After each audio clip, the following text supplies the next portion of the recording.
I have to talk about Megan Rapinoe once again and call her out for what she is. And this is helping her. She doesn't mind this at all. She just wants to be talked about. She understands how outrage gets her what she wants. For the ones I don't know, her book release, One Life or whatever it was, I'll get to that in a second, came out yesterday on the 10th. So she knew that, with COVID and the presidential election, she had no voice and wasn't getting anything paying attention to her. So she's like, all right, the election's almost over. It's not over yet, by the way. It's almost over. But for many of you, you think it's over, so we'll just assume it's over. We're already talking about Biden as a president, even though not legitimately, but it is what it is, and I don't care. We'll let the courts go through things and get things taken care of. But Biden and Trump were stealing the limelight of Megan. And Megan was getting antsy. She's like, what do I need to do to get people to pay attention to me? I know, I'll throw outrage on an organization that's trying to do the right thing to create fake outrage, even though I'm not upset. But I want to be upset so I can get people buying my book. And that's exactly what she did. So from thehill.com, Changing America, Megan Rapinoe calls Manchester United disgraceful. They're horrible. They're disgusting in their late support of women's soccer. It's not good enough that they're supporting it. It was too late. It's not good enough. It's just too late. So this was an interview. I covered this in my last podcast too. The BBC, Megan Rapinoe discussed gender parity in soccer, or football as they call it. Rapinoe had some especially choice words for the English football club Manchester United. It's a big club. If I say something, it's a big deal. Anyways, as the captain of the World Cup winning national team, Megan Rapinoe doesn't have much patience for participation awards. It's 2020. How long has the Premier League been around? And we've only just seen a club like Manchester United put effort and pounds towards a women's team. Frankly, it's disgraceful, she told BBC in a recent interview. I covered this already. But it's gaining attraction, and it's all over the place because that's just how they roll. And why? It's because of this. 5 books, not to miss. Megan Rapinoe's One Life. One Life by Megan Rapinoe from the Penguin Press, nonfiction, on sale November 10th. Outrage.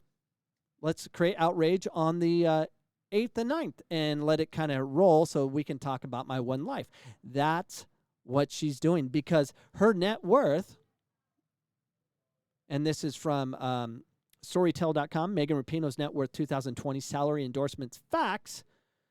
What are Megan Rapinoe's net worth and salary in 2020? Read on to find out how much she's worth and other interesting facts about her. Let's do this. So I'm scroll down right to her net worth.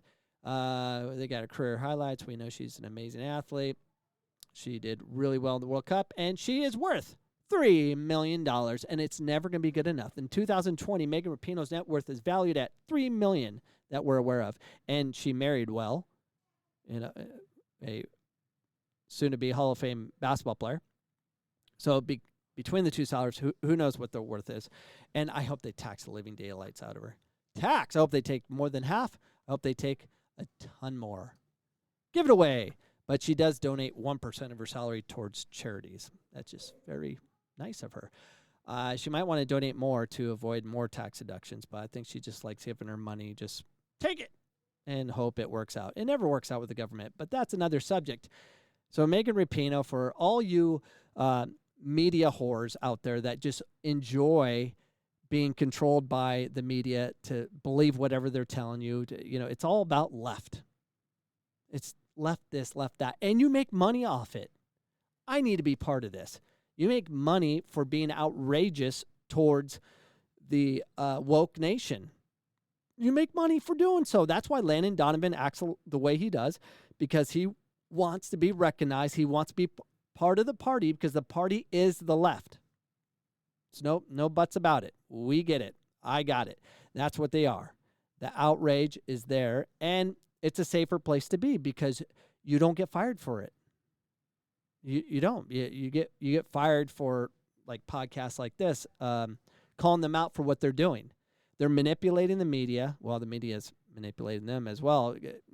Everyone else to get what they need, which for Meghan, $3 million is not enough.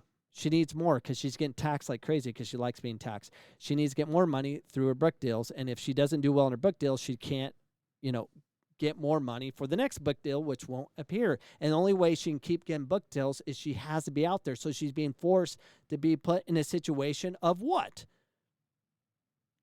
Be outrageous. Well, she's not going to be playing anymore. She's done with that. She's 35. So she has to be outrageous. So that's what it is. Megan Rapinoe, unbelievable soccer player. Now she's moved on to the next phase of her life, which is be outrageous.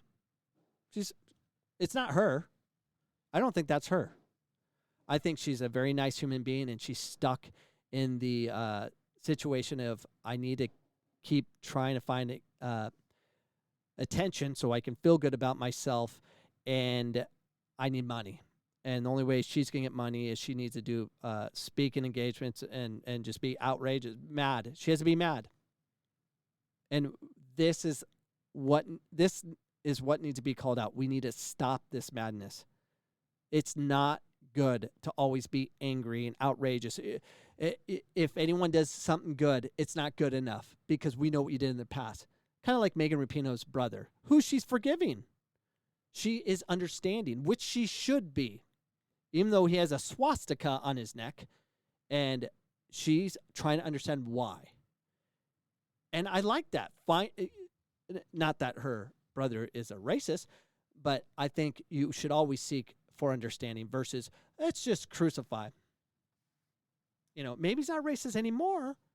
Maybe he reformed himself, which I don't know the details of that, but say it is. Megan's be okay. He's changed. She's cool with that. But Manchester United, not good enough. It's too late. What about Major League Soccer? Is that our next thing? I mean, Major League Soccer, they've only been around, 20 years? They're not doing anything about the women's game.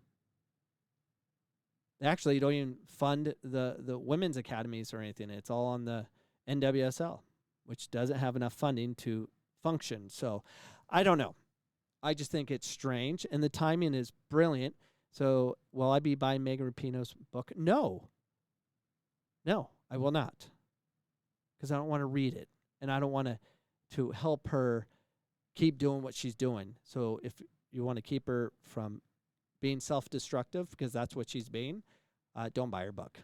And I'm out. Peace.